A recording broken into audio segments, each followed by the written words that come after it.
Hey, so what's up, everybody? It's Daniel with Integrity Painting. I got Michael Gore-Hickman here with Painter Growth. Um, hey, how's it going? So there's his website down at the bottom right there. If you guys are looking to grow your business, tell us a little bit about Painter Growth, man. It's good to see you. Yeah, what's up, man? Good to hang with you again since, meeting you at the expo a few weeks ago. I mean, a couple months ago already now. Geez, time flies. But yeah, I mean, painter growth, we we coach painting contractors how to grow their business, right? So everything from sales, marketing, lead generation, recruiting, leadership, finances, moving a piece rate, adding crews, adding production managers, sales reps, just kind of the step-by-step process to do all that. And yeah, I mean, we've worked with just about 500 contractors in the last 2.5 years. So it's been pretty fun. Dang.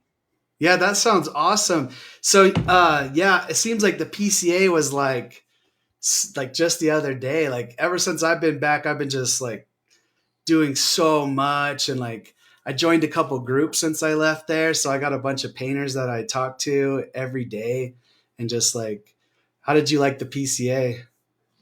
Yeah, I mean, that was my first expo ever. I thought they did a great job. I mean, I think there was definitely room for improvement. I think some of the breakout rooms were a little bit done weird. I think the hotel was just a little bit too big for that size of event. It was like, you had to walk like 10 minutes to go from one side to the other. I didn't really like that, but I mean, hanging out with like so many awesome like-minded people in the industry, meeting the other vendors and a ton of the contractors there. It was awesome. I loved it and stoked for next year. Yeah, actually even stoked to get more involved with the PCA, throughout the year and not just the expo. So I'll probably see you because I'm going to the commercial one. There's a PCA commercial. I'm going to be going to that one. They haven't dropped the location on the PCA yet that I know of, but as Where soon was as I that last find, year? last year it was in Nashville, Tennessee. Nice. The commercial one, and then the Yeah. actual PCA was in Albuquerque, New Mexico. Yeah, yeah. So Yeah, you it's said you just got 500 painting contracts that you worked with last year. no, since like in the last 2.5 years, we've worked with just about 500, so 450 and change independent painting contractors and their What businesses. range? Like, what's their range? Like, I know, like, what sizes are they? Like, are they like 500, 200? Yeah.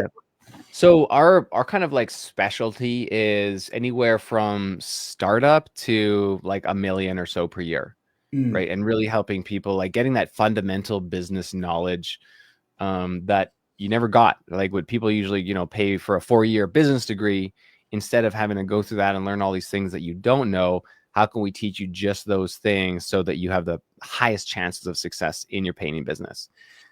We do have some client, like we have in our advanced 101 program, we have a ton of clients between that like 1 and 3 million range. And we have our biggest client, I think he's doing about 800K a month. But on average, like the majority of our clients are kind of between like 200 and 600K per year, looking to mm. professionalize, looking to systemize, looking to get either off the tools or out of the day to day and really scale up lead flow, close better, bring on a sales rep. And we help through that whole process.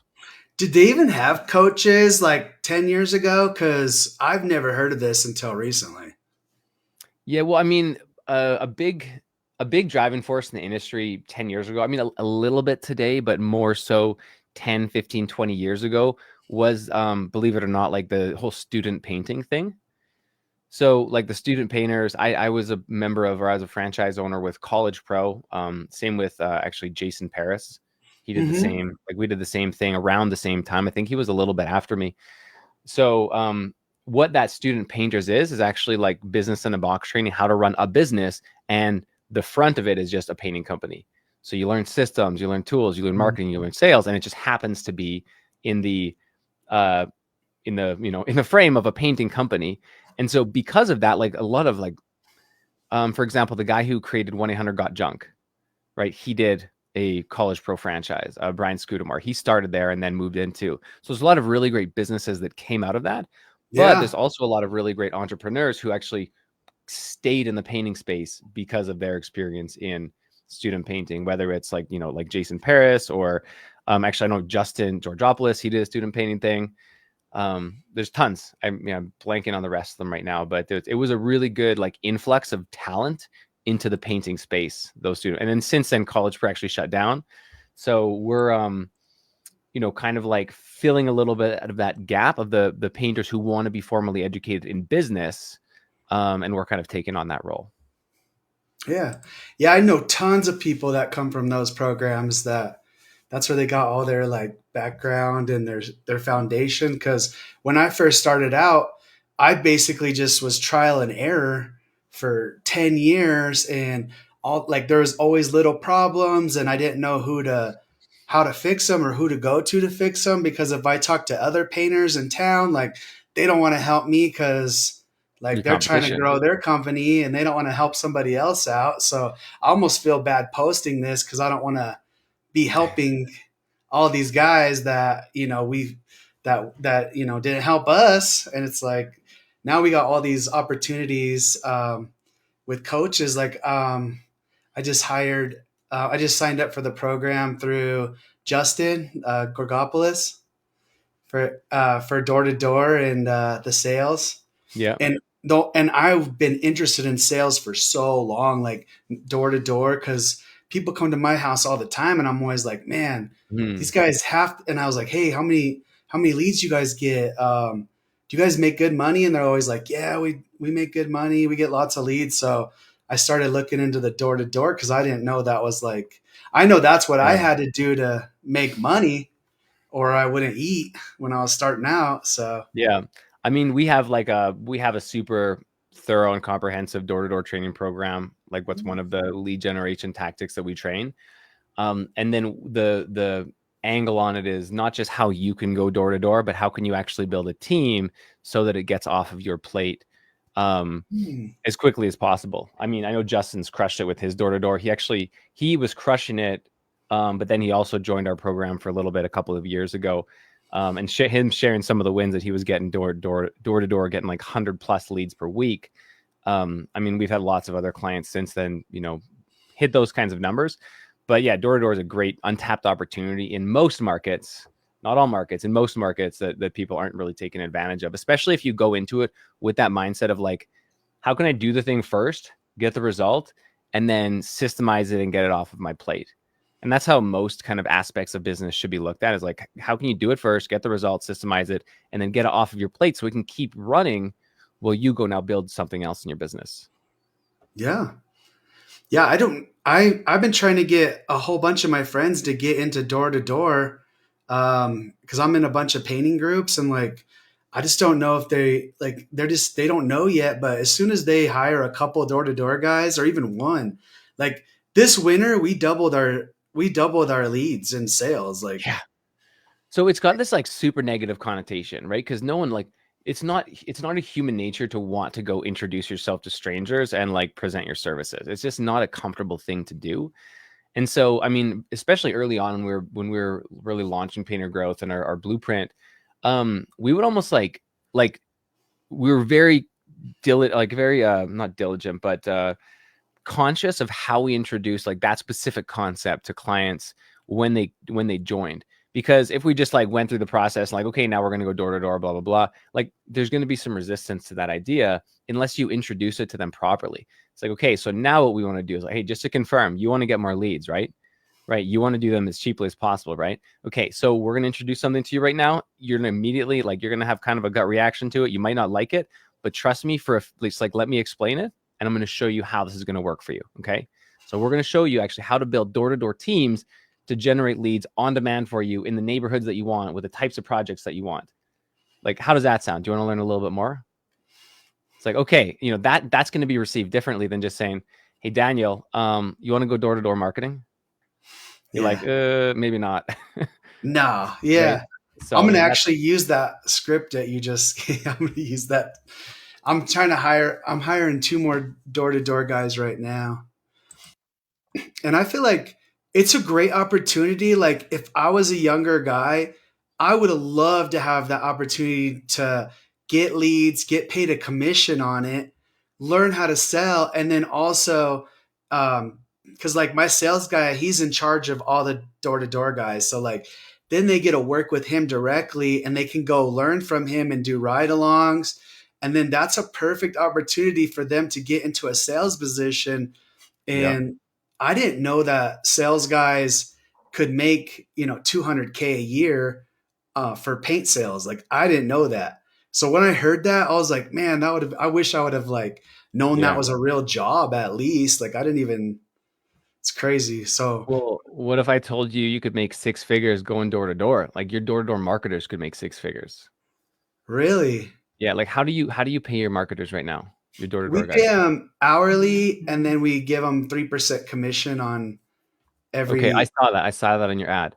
yeah. So what I would encourage you to do is front load that commission on the estimate, on the attended estimate and not the book sale. And you can figure out that number by kind of reverse engineering your business's numbers and your ideal marketing spend. So in your residential side, what's your average job size? 8,000, like 8 to 9,000, like right in Let's say there. 8K. That's a clean number. And what's your and so if you want to keep marketing spend at like what 5%? Yeah, it's under that, but yeah.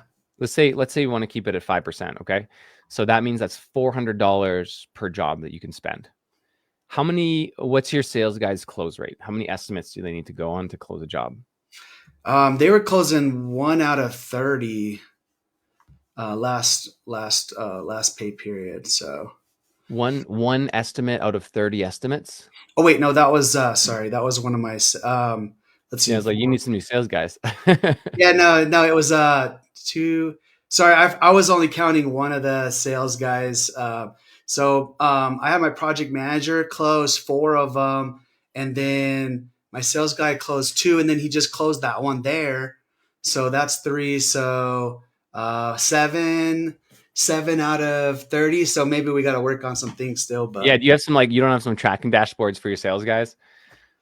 You should we kind of just started all this. Yeah. So You should talk to Jason Paris about his tracking on how he tracks his sales. He's got like 5 residential estimators, dashboards, all that. I mean, not even you don't even have to go to Jason. Go to like one of the other guys at Paris.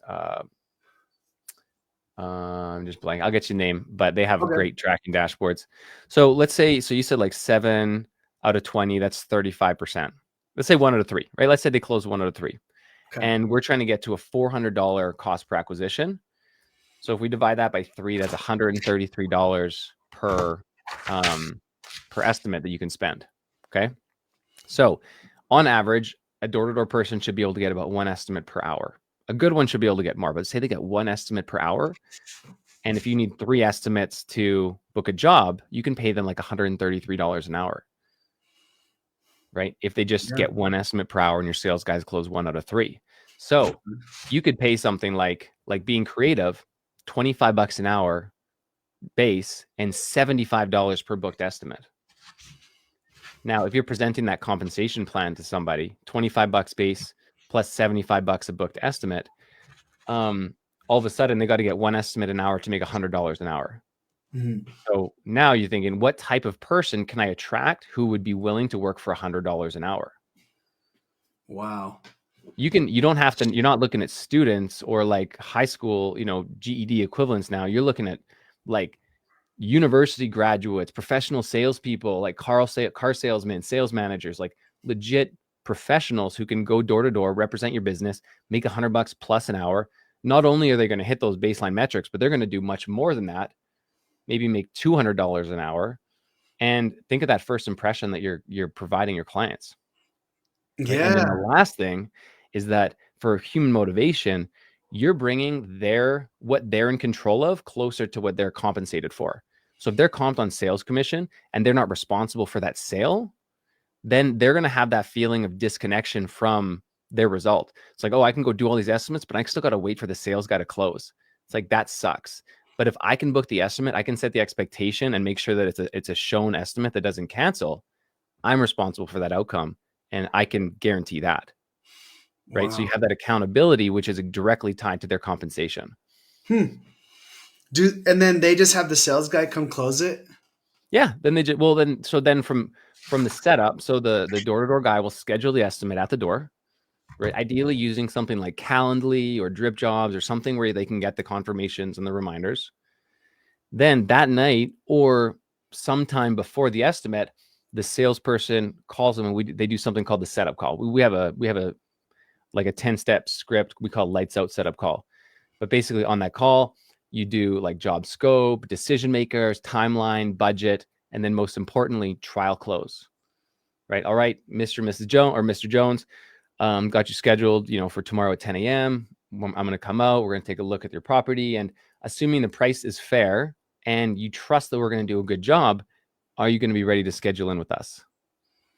Right. So is the price, if the price is fair and you trust us, are you going to be ready to schedule? And all you're looking for there is a yes or no. You're not going to like deal with the objection, but it just helps you understand what their buying mindset is at and what objections you're going to be facing when you actually get to the estimate. So we call it the trial close. Super important to do on the setup call. And then we also do the trial close 2 more times during the estimate, and then present on the spot. And then if you do all of those things, you should be closing, 50+% of estimates. Yeah, that'll really help us out a lot. So that's pretty cool. Yeah, we're just getting started on that. So we actually just hired a sales guy in August, and I was doing all the sales before and doing everything. So a lot of the stuff. And you were doing mostly commercial before? No, we were doing residential and then some commercial.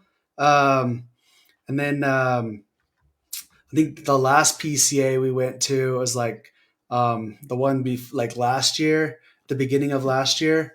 That's when I found out you could get like a coach, and there was actually like systems to things. And I found out like there's so many other painters that are actually that's scalable. Like I just thought it was like painting, like, I'm just doing this to get by. And then, one day I'll get out of here and do something else. But then when I met a bunch of people that were doing a lot bigger numbers, I was like, oh, it's like, I got to figure out what these guys are doing. And all of them always pointed me towards getting a coach, like every single one.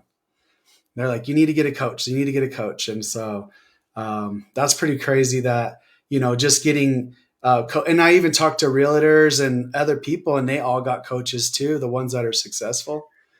I mean, if you want your business to be like elite, right? Like what's an elite business? Maybe a 5 million, even a $1 million plus business, 3% of businesses ever make 1 million, 0.1% of businesses ever get to 10 million. So that's like, you're getting an elite territory there. And if you can exchange that to like an athlete, to be in like the top 3% of athletes, you need a coach. It's like non-negotiable. To be in the 0.1% of athletes, it's like you need a team of coaches. You need a nutrition coach, you need a sports coach, you need a mobility coach, and you need a whatever coach, right? And so business should be looked at in the exact same way. When you're just getting started, like definitely get a business coach. One coach is going to be enough from literally inception to maybe a couple million a year. Once you get to a couple million a year, now you need to start having potentially more coaches. Like you need that general business coach. Maybe you need a sales team coach like that. We just hired a sales team coach for my company to help with our sales program. I have my own business coach that I meet with on a weekly basis. I just got back from a mastermind in Austin last week. It was super awesome. So yeah, coaching is so important if you want to get, not even like just grow, but like grow a lot faster than you would otherwise. Yeah. Like you grew a good business, but like it took you, what do you say, 10 years or something? Yeah. And I thought I was like, so we were doing about 1.7 to 2 million without any coaching. Like I didn't know what I was doing, basically like trial and error pretty much. Like account work too, right? You were like handling it all. And I got really good at like trying to figure out like, like, hey, I had a problem here. This is how I solve it. This is how I'm going to avoid it next time. And we got really good, and we started winning like awards, like best of the West. We won best of the West the last 4 years. That was even before coaching, like because we were providing a real good service, like a quality service, a high quality service.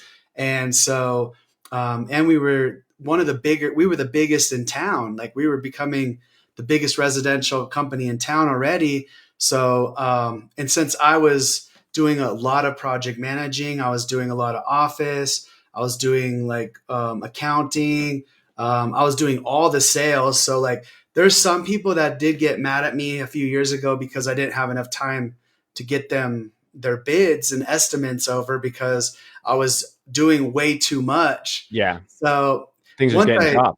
yeah, and then I went to the PCA and I seen all these guys that don't have to answer their phone. They're not setting up estimates like I am on the phone at the PCA. And so I'm like, hey, what's your guys' secret? And they're like, well, you got to have an office person. You got to have, and I had some help in the office. I was doing a lot of it too, but like, office person, a manager. They're like, what level are you at? And I tell them, they're like, okay, you should have two project managers, not one. And then they're like, you need to have a sales guy. How many sales guys do you have? I'm like, I'm the sales guy. They're like, what? How are you doing that? And I'm like, Yeah. yeah, it sucks. Like, it was a horrible, it was like good. I was used to it. So but then at the Yeah, same you get time, used to that like threshold of pain. yeah. And I'm like, why do I have so much anxiety? Why am I depressed? I'm making good money. Like, what's going on? And then now it's like, I'm just like a totally different person. Like, I'm so glad I Yeah. have so much help. Like, I would rather not try to save money and hire people to help me out from now on. Like, trying to, like, I'm so lucky I had my project manager. He's still with me today, but he helped us so much. Like, he was working 10-hour days too, like weekends, answering phones. Like, he had it pretty crazy too. So Yeah. I I'm just mean, glad. about a year ago or something, I had a realization, even in my own business, maybe it was a year and a half ago. It was and I kind of like turned it into a little quote. Your ability to grow your business is limited only by your ability to delegate more and more complex tasks. It's true. So the bigger your business gets, the harder your tasks get, and the more complicated they become to delegate. So like at the beginning, delegating painting is pretty easy, right? It's easy to Mhm. hire a painter and have them go paint a house. But now you got to delegate sales, and like that's a lot more challenging. And soon you're going to have to delegate sales management, right? Mhm. Now you're delegating leadership roles and you're delegating real responsibility in your organization. And as soon as your skill set gets to that point where you no longer have that ability to offload those tasks, you're going to get stuck with those tasks and you're not going to be able to devote your time to higher level, higher leverage, higher impact activities. And so that'll just be the limit of your business, which is fine. Everyone has a limit, but I think it's like kind of in human nature to see what that limit is and keep pushing it, a little bit further and a little bit further. So that's where, up leveling yourself will open up new doors. Yeah. Right now, I'm the sales manager. I do some office stuff, like oversee some office stuff, but we just moved my project manager that's been with us for 10 years. He's moving up to a general manager where he's already been taking over more of my day to day activities. And then a sales manager will be really, really nice. I'm trying to get my sales guy right now he's doing good trying to move up into that position. We just took that disc assessment test, so I'm able to figure out if he's a good fit for that or Motivations. not. Yeah. And I got that from Jason Phillips, and Yeah. also the Disc assessment is delegating thing. Yeah, Jason Phillips posts every week. What did you delegate this week? And I'm like, okay, I got to delegate something, and I type it in. big. Yeah, we have an exercise. We like right at the start. When people join our program, they always think like, all right, we have this like revenue guarantee, right? Like book 30K and all that. And so when people first join, they're like, oh, can't wait to like learn lead generation day one. And we kind of do a little bit of a gotcha moment. And because we show them that, you actually have to learn, you have to do some goal setting first, and then you need to learn some priority management before we get into lead generation and sales. So you got to do a little bit of the dry stuff, right? You got to eat your Yeah. vegetables so that you can earn the right to do the fun stuff. Mm. And what priority management? Well, first of all, what goal setting does is it writes your ship.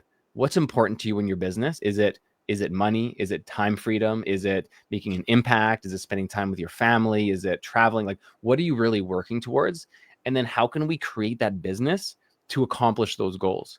Because if you just work as hard as you can, you're going to get like you were last year, right? Working a million, like just depressed and anxious, even though the business is doing well and you're making a lot of money. That wasn't what was really important to you, right? Freedom and impact was important to you. So now you redirected your ship, and you're obviously a lot happier. So goal setting is number one. And then how are you going to do all of these new things that we're going to be teaching you? Right. And so that's where priority management comes in. And so we have 3 different exercises that we teach in our priority management training to get your time back. And we find that most painting contractors, most business owners can find like between 10 and 12 hours a week of busy work that they're doing that they can just either stop doing or they can delegate immediately, do, delegate, or dump. So they can keep doing them, they can delegate them, or they can dump them. Mm. And from there, it's about using a Google Calendar, a digital calendar to block schedule to be as effective as possible. Yeah, that's what really helped me out too, is the doing the calendar and like sticking to the times and seeing what I'm doing every day and just putting it in every hour what I do, and then being like, why am I doing this task every day? Like, and then I see like it's a whole job for somebody else. And then I had them overlapping each other where it was like I was doing 4 or 5 things at the same hour, and I was like, I got to get somebody to help. So like just started pawning them off, like you said, dump them. Yeah, that's Yep. so crazy. I didn't. Yeah, we started doing the calendar thing last year too. That really helped out. So, Yeah. So we go well, through goal shoot. setting and You then had a priority painting management. business before? Yeah. Yeah. Yeah, I did. I ran a painting business for 3.5, just about 4 years. Mostly residential. Then we got into a little bit of commercial at the end. And then ended up shutting it down so that I could move cities and follow a girl.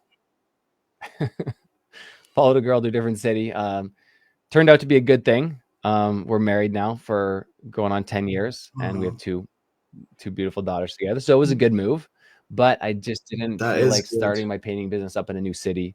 At that time, I actually got an opportunity to work for a software company. It was a startup, and I got to see what kind of a software company from startup to like within 3 years, we're doing about 10 million a year. So I got to see like the inner workings of a software company from the inside. And so that foundation combined with my painting business really gave me the fundamentals to be able to eventually get to painter growth, right? Because like I had a great leader. I had a great leader in the painting business. Had a great leader um, in the software company, so I got to see what great leadership was. And I think that's also something that a lot Yeah, of people don't never really get to experience is really great leadership because it changes you. You can see what people can get done when led effectively. Nice shirt, yeah, looking sharp. yeah. I had to. It's hard to fit in here. I got to like scoot back or I something. got a box of them. We're doing a Like, mastermind in Minneapolis next week on Thursday and Friday, and chose Minneapolis because Nick Slavic is coming out and Jason Paris is coming out too. So sorry to all the Floridans and Texans oh, that are coming up for it, but what's a mastermind? so we'll have about 25 contractors plus my staff and the speaker, so about 30 people there, and we'll do it's a 2-day event, and it's basically so it's completely different than the PCA Expo. The PCA Expo, you go and you listen and you just learn and you absorb and you absorb and you absorb and then you try to go and you try to make sense of it, right? This is a 2-day retreat where you just work on your business. So we're going to work on 3-year goal, break that down to a 1-year goal, break that down to a 90-day plan, and then come out with like weekly activities of what you need to do to achieve that 90-day plan. We work on what's called our 3x3. So what are our 3 biggest activities that we need to do this quarter? And what are the 3 subtasks that have to happen in order to accomplish that? And then we also do something called the hot seat, where we break up into groups and every person there presents their biggest challenge in their business to their group for 20 minutes in a facilitated session. And they get feedback from the group and group problem solving to help that person overcome that challenge. So it's just like 2 days of raw working on your business and leaving with an actionable plan. We do a little bit of facilitating. Like there's a couple of sessions, like Nick's going to be teaching a session, Jason going to be session. I think I have 1 or 2 sessions, but it's like primarily like 80% working on your business, figuring out what those, puzzle pieces, chess pieces are that you have to move around and leaving with like a specific action plan. Hmm. Wow. So I mean, that's crazy. So Jason Paris is going there. Yeah. Yeah. I mean, I picked Minneapolis so that those guys could come and talk and not have to travel. So, Oh, I was like, okay, cool. That's pretty yeah. awesome. Those guys are like, those are the big. He's like the big dog. They have so many painters working for them. I mean, it's funny. Like Jason he has got a big business. I think he said they did like 10 million last year. But you talk to some of the guys at the PCA, like even some of the other residential painters, like John McFadden, he's doing just about the same amount in Detroit, and you've never even heard of him, right? Yeah. There's like guys doing 20, 30, 40 million a year who just you've never heard of. So it's wild when you actually get perspective and learn things like that at the piece. Not saying anything like Jason is. It's incredible what Paris Payne has accomplished, but just like the quiet people that are just slaying it.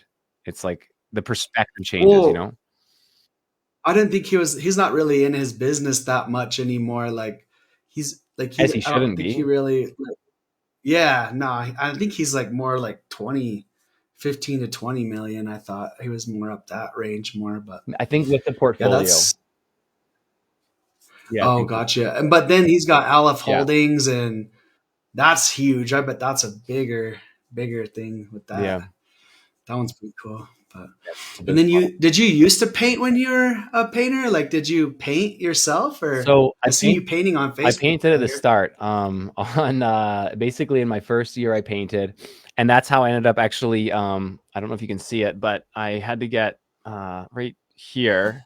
I had to get surgery. I was painting, and I'm going to do a whole podcast episode about this story. Actually, my podcast manager asked me to do this, so probably in a couple of weeks I'll do this. But it was like the end of the season. I had a couple painters quit on me, so I had to come back on the tools, and I was helping finish up this what ended up, would one day become my project from hell. And I'm in the backyard, and there's like a lean-to, like a tin roof, like a tin corrugated roof type thing, leaning on the back of the house. And so I had to Yeah. paint a window frame above this corrugated roof. So what I did is I took like a 2x10 board, and I screwed it to the top of the roof so that I could put a ladder on it. It's like, that's fine, right? So I go and bring my little multi-way ladder. I put it on there. It's like, okay, good to go. Grab my paint can, my scraper, go up the ladder, do whatever I got to do. As I'm coming back down, I go to step on the board, but the board was a little bit too close to the wall. So the ladder comes off the wall. And as it's going, I was like, holy shit. And I'm like, all right, I'm going. And so I go and I hit the roof and I fall through the roof 10 feet down. Luckily, a lawnmower and a concrete pad caught my fall. So I went down like this and ended up dislocating my wrist and having to get emergency surgery. It's still not the same. It is still, I'm going to have like terrible arthritis in there. But anyway, a few hours later, I come back to the house. My painter drives me back. And as we get there, we pull up. The homeowners are standing on their front lawn with their arms crossed. And I'm coming back with like a cast and a sling and all this. And the first words out of the guy's mouth are, "So, what are you going to do about the roof?" It's like, not, "Are you okay? Is everything all right?" Like, "Oh my gosh, what happened?" Like, "How are you going to fix the roof?" Like, thanks, guys. Appreciate the care. Appreciate the compassion there. Sounds like a normal homeowner to me. Yeah. Anyway, I ended up taking that roof down, and me and my friend who was a manager at Home Depot, we built like a like a cedar pergola type thing. Yeah. And it looked really great at the end. It was not super cheap, but it looked really great. They were really happy, but I definitely just about lost my shirt on that paint job. That was almost the very last house I ever painted. Almost coming up in there. Painting's so dangerous. Like people don't understand. Like I have to tell people I have to do ladder safety all the time. I'm like, look, because I mean, there was one week where I think 3 people got hurt on a 4 foot ladder, and I'm like, what is going on? Like you just step off wrong. You just turn wrong. Like And there's it's something not. like you could like anything above like 36 inches, you can literally die. Like if you landed on your head on like a 3-step ladder, you could die. Isn't it something like that? Yeah, I mean, you can. I've seen people get really hurt Yeah. badly off And then there's of. guys up on top of a 40-foot ladder without a care in the world, and you're like, Yeah, dude, yeah, 40 foot, you're good, but like 4 foot ladder, it's gotta dangerous. watch it. See, I mean, that's what everybody's always using. So I think they just get like so used to it that they're like so confident, and then they don't realize that how dangerous it is. I mean, those things, ladders are like every time I get a call, somebody has to go to the hospital. It has to do with 4 foot ladder or like 6 foot ladder or small extension ladder, like. I mean, I'm always so scared about ladders. I always tell my project managers, I'm like, hey, check to make sure everybody's being safe on a ladder. Like if someone doesn't feel comfortable on a ladder, don't even let them touch it. Like just don't have them stay on the ground. Yeah. But like you said, the homeowners, like how they didn't, like they were just worried about their roof. Like I mean, that's pretty understandable, but it would have been really nice if they were just like, "Hey, how's your arm? I hope everything's okay. Let's figure out how to get this roof fixed, you Yeah, know. exactly. Like I one thing, trust like you. Like you're not going to fix it anyway." Like yeah, that's kind of mean. I mean, that's I always try to think I have a lot more respect and like I'm a lot nicer to people now because of how like I've been treated in the past and how some of my guys have been treated by homeowners. I'm like the things that they say and do, some of them are like it's unbelievable to me like how you could treat somebody that's working on your house so horribly. Like the stories I hear, I'm just glad that I'm not in the field anymore. I'm like, oh yeah, that happened to you. That happened to me like 20 times. I'm like, yeah, glad you handled yeah. it. I remember this one time, me and another painter, we were wrestling with this 40-foot ladder, and we were just like, this was, I think, in my first or maybe second year painting, and I didn't know everything about 40-foot ladders. I still hate them, but we didn't fully retract it when we were trying to move it.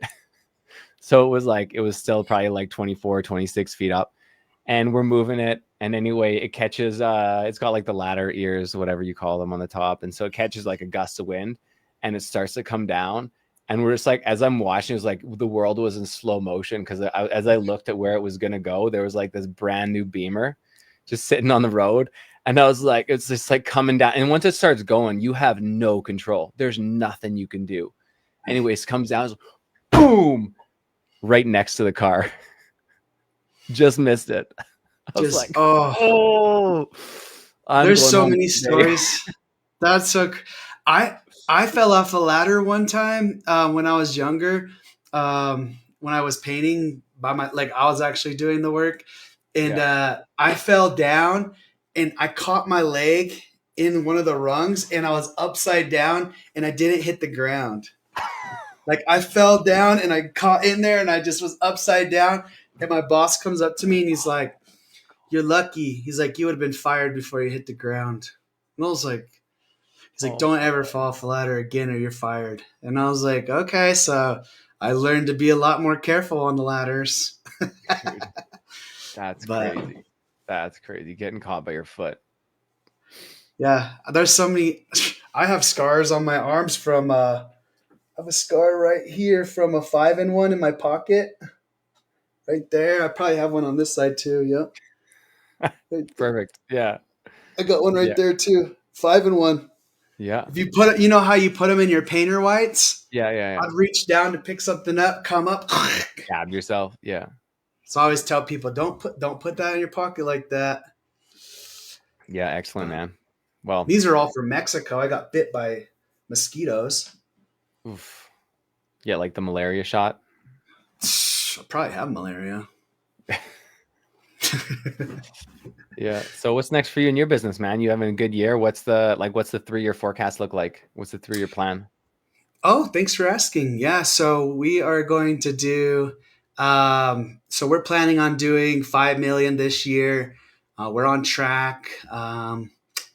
We're doing some commercial, residential, and a little bit of new construction still. So What's yeah. the biggest risk for you? What would, if something happened, what would be the reason that you missed? Um, I don't know. We've been hitting all of our numbers all year. So I guess if I left for Key 10 man months, risk.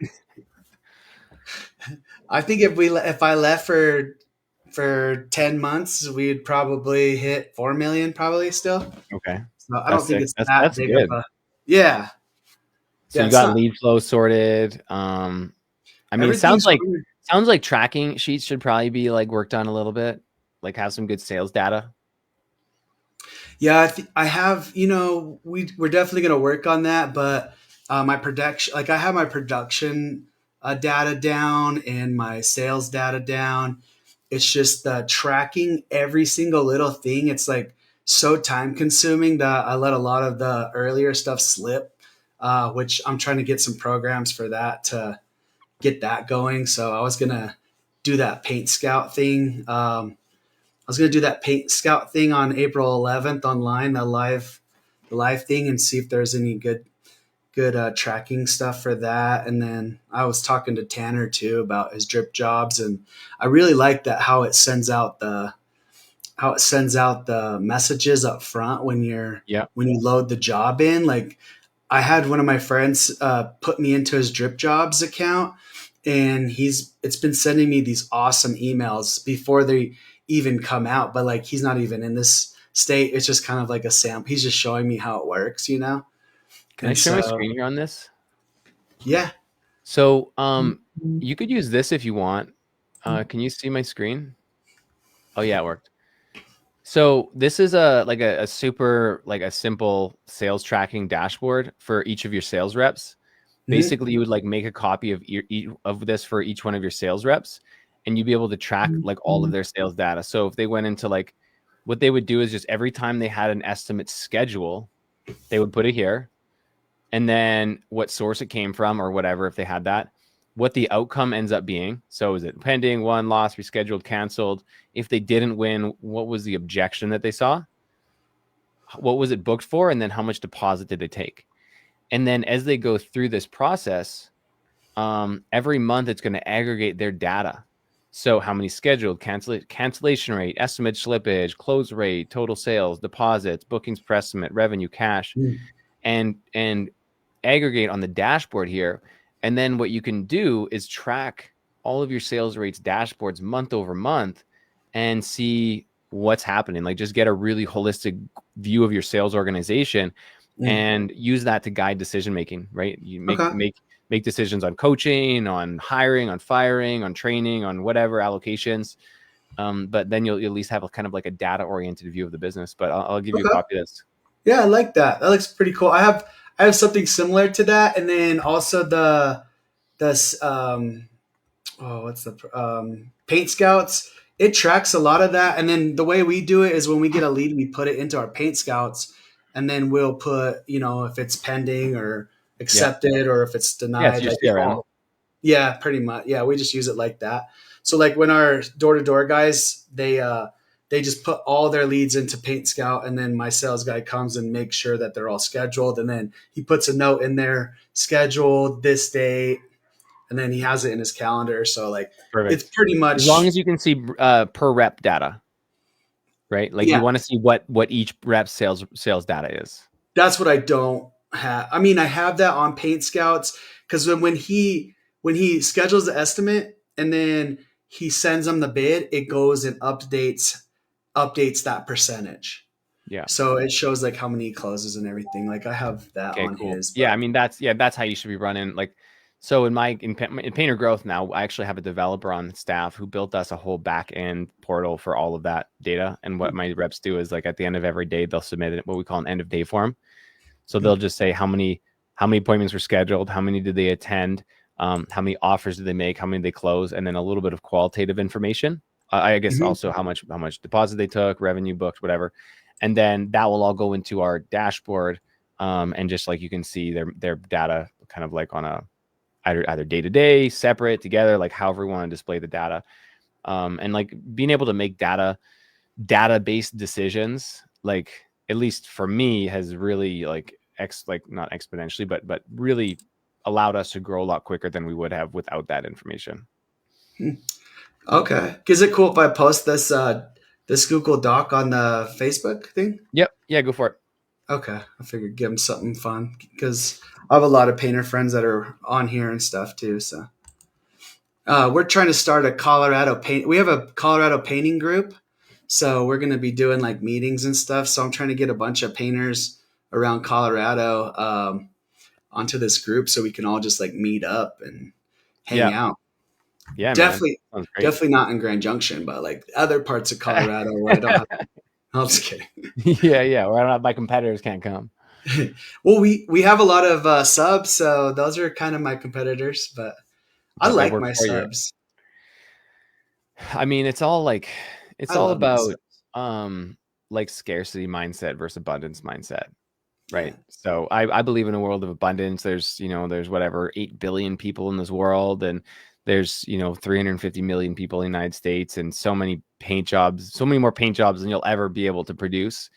Mm. Let's make everybody better so that, Mm. we're at least competing against people who know how to price jobs. Yeah. And now they're winning on professionalism and like service versus trying to bid against someone who's like 40% underbidding, and they don't know that they're losing their shirt, but you're not going to win the job either. So like let's raise the ships. Yeah, that's a great way to look at it. I mean, there's so many guys that even I was bidding super low and just trying to get by, keep my guys busy. I mean, it's like professionalize and yeah, like yeah, that's great. I hope everybody gets some good coaching around here. And then like a lot of my subs, man, they're so cool. Like they do so much good work, and I want to help them out by getting them into some of these coaching programs too to help them scale their business even. So Yeah. Yeah. I mean, it's there's not a lot of resources out there, at least what I've seen, for like the small contractor, the guy doing like under 500K who just wants to professionalize and grow. Like there's, like BTA, for example, who like they specialize in big businesses. And I just really feel there's a need to help those like, underserviced painting contractors. And honestly, the transformations that we have are so cool. Like it makes me so happy every single time that a client shares a win, or says they hired their first painter, or they finally got off the tools, or they're going on their first vacation in 5 years. Like it's like helping regular people do awesome things that they really want to do and be comfortable. It's pretty cool to be able to do. I almost think that anyone that's in the 2 to 3, like under 500,000 range, like they should be looking for someone like me to work with. Like come work with me and like I got so many jobs coming in, like we can't do them all. Like we have a lot of subs that have, one sub has 5 guys that work with him, and we're keeping them busy all year, all winter. We That's keep them awesome. busy. Yeah. And what do you get for gross margin on those projects? 50%. You still get So 50%. Well, you plus materials, right? yeah. Or is it 50% after materials and labor? Oh, we pay them like 40%, and Oh, then and then we you have cover the 10%. materials. Dude, 50% with subs, that's great. That's perfect. Yeah. I mean, and they make more than so like the way I try to explain it to them, I'm like, our painters are making, they're going to make 2 grand with their hourly rate. This is how long it's going to take them. We're going to pay you $2,500. So you get $500 more, and then they're going to work twice as hard to get it done twice as fast. And they're gonna make $2,500 in like 2 or 3 days. Yeah. And so I'm trying to get some of my painters, because a lot of my painters are like, hey, we want to make more money. And I'm like, yeah, here's a raise. But I You not think, you not pay your painters piece rate? no, we have a lot of painters that are on payroll Not still. No, you can do payroll, but you pay payroll with piece rate. You can have like a W-2, but you can still pay them a piece rate. Yeah. So how we do that, and I only have got like a couple of minutes left here, but we talked about it for an hour on Tuesday. We had a weekly call. We had like 68 or 70 painters came to our weekly call on Tuesday, and we talked about piece rate for most of it. But basically, how you do it. So with a sub, you'll present the job as here's a job. Say it's 5K. I'm going to give you $2,500 for the job, and they're like, okay, cool. I have the dollar amount. For your in-house painters, the only difference is that you formulate it in terms of hours, not in terms of dollars. So, okay, guys, this is a 100-hour job. I'm going to pay you for 100 hours, no matter how quickly you get it done. Mm-hmm. So then they get it done in 80. You're like, great, you guys just earned $100, and then you can 100 hours worth of wage, and you did it in 80. I'm going to pay you for the full 100. And then on their Yeah. payroll like dashboard or whatever, you just give them 100 hours instead of 80. Yeah, we did that. We did that with a couple of our guys as a test run, and they just like they were still going. They weren't hitting their hours, and So it was costing. that's either there's either communication issue, a skill issue, or a commitment issue. Yep. So it's communication is like, do they know where the budget is? Do they know how many hours each thing is for? Okay, if they missed it, look at the whole thing. Like, Yeah. do they agree that the bedroom can be done in 4 hours? The kitchen can be done in 6 hours. The whatever can be done in this many hours. Is everything like in agreement with them? They feel like it's doable. Okay, where did the job get missed? Yeah. right? We And probably then had a system not set up good enough at so that that's the time. communication, then there's skill and commitment. So if that is like all the communication is there, and then is it a skill issue? Were they up against something they just didn't have the skills to do effectively? Like if you had put a sub crew on that job, would they have got it done faster? And then the Mhm. third thing is commitment, where they bought into the end goal, right? So is it communication, skill, or commitment? Figure out if it's one or more of those. And if you can solve those, you can make piece rate work with your W-2s. Okay. Yeah, It's we'll worth it, look into man. You that need to again. get there. You need to get We there. did it. We did it last year. We tried it a couple times, and there's actually a couple crews that we were like, "Hey, man, get this job done faster. We'll give you, a certain amount if you hit this percentage." Like we're kind of doing it with a couple guys, but it's definitely something that I want to work on this year So too. are That's you a good using idea. drip jobs yet? No, Well, how do you estimate at the moment? we estimate through Paint Scout. We have all the stuff on there. Okay. When you create a quote on Paint Scout, does it break down each section in terms of number of hours? Um, yeah. Okay. So print that out, number of hours. Don't need the dollar amount there, but just how many hours each thing is for, and bring that to the next job with your W-2s. And just like they can be on hourly for that, but be like, okay, so you guys are still on hourly, so like work how you normally would, but this job is worth this many hours. Like here's the bedroom. How many hours is that? Okay. Do you think you can do that? And then just go through everything. And even if they miss it, you can say, okay, here's a piece of paper. Write down how many hours everything you think everything should be, and like get each person and see where it's off and see where expectations are different. And you'll Okay. find that like if you break it down like that, they're just jackassing. You'll find they're just wasting time on things. They're taking too long in between color changes or tools or setup, takedown. Like as long as they're putting paint on the walls, they're making money. But I bet there's just that time in between that they're just being less than 100% efficient. Okay. That's a great idea. Motivate them to be 100% efficient Yeah, if you're not putting paint on the wall, you're not making money. because that's what the subs are, man. The subs are they're trying to make money. They're out there Dude, to start how their fast how business. fast can you get a tool on the wall? Right? That's what it's about. Yeah. So well, cool, man. Well, shoot, that I think that went long, huh? We did a whole Man, I hour. could talk to you all day, dude. I got a few interviews here, but I would love to keep chatting. I'll have Yeah, to get you on the PG podcast soon. I'd love that. Yeah, I think I was trying to ask you to put me on there at the PCA. That PCA was just an absolute blast. I mean, I don't. It was yeah. It was like just a fuzzy mess, conversations and beers, and it was a good time.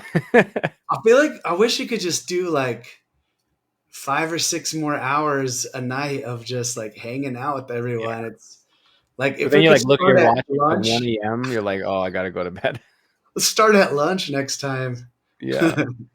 But cool, man. Well, thanks for getting on here, and yeah, we'll talk soon. And Yeah, let's do it, man. Stoked to chat next time. And hey, if anyone listens to this right to the end and they want to check out what we're doing here, we'll shoot another $500 off any of our coaching programs if you mention this podcast. cool. And I'll post that at the bottom too. Sick. Sweet. Thanks, Thanks, man. dude. Good Talk to see soon. you. Good to hang out.